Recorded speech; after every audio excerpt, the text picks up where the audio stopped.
আসসালামু আলাইকুম, কেমন আছেন সবাই? আজ আমি আপনাদের মাঝে শেয়ার করব রাইস কুকারে কীভাবে ঝরঝরে সাদা পোলাও রান্না করা যায় সেই রেসিপিটি, যেটা আপনারা সবাই খুব সহজেই রান্না করে নিতে পারবেন। তাহলে চলুন মূল রেসিপিতে যাই। প্রথমেই আমি কনডেন্স মিল্কের যেই টিন আছে সেই টিনের 2 টিন পরিমাণ চাল নিয়ে নিয়েছি।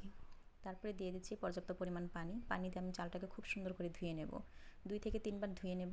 ধুয়ে নেওয়া হয়ে গেলে চালটাকে আমি একটা সাইডে রেখে রাইস কুকারের যেই পাতিলটা আছে সেটার মধ্যে দিয়ে দিচ্ছি পরিমাণ মতো তেল, আর দিয়ে দিচ্ছি 1 চা চামচের মতো জিরা, আর দিয়ে দিচ্ছি 3টা এলাচ আর 2 টুকরো দারচিনি।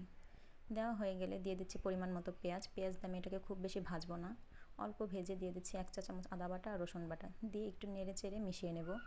মেশানো হয়ে গেলে আমি আগে থেকে ধুয়ে রাখা যে চালটা ছিল সেটাকে দিয়ে দেব। চালটাকে খুব সুন্দর করে ভেজে নেব। পোলাওর চালটা যত বেশি সুন্দর করে ভেজে নেবেন তত আপনার এই পোলাওটা ঝরঝরে হবে। আমার ভাজা হয়ে গিয়েছে। আমি এখন দিয়ে দিচ্ছি 2.5 পটের জন্য আমি দিয়ে দিচ্ছি 3.5 কাপের মতো পানি। দেখতেই পাচ্ছেন আমি যতটুকু চাল তত তার ডবল পানি দিয়েছি, আর দিয়ে দিচ্ছি লবণ আর 3-4টা মরিচ ভেঙে দিয়ে দিয়েছি। তারপর একটু ভালো করে মিশিয়ে তারপর ঢাকনাটা দিয়ে ঢাকনার ছিদ্রটা বন্ধ করে দেব। ভাতটা যখন উতলে চলে আসবে আর পানিটা যখন 80%-এর মতো টেনে যাবে তখন আমি একটা চামচ দিয়ে এটাকে খুব সুন্দর করে নেড়ে চেড়ে ডিপ করে রাখবো। আবারও ঢাকনাটা দিয়ে ছিদ্রটা অফ করে দেব। আর তখন কুক মোড থেকে এটাকে আমি ওয়ার্মে দিয়ে দেব।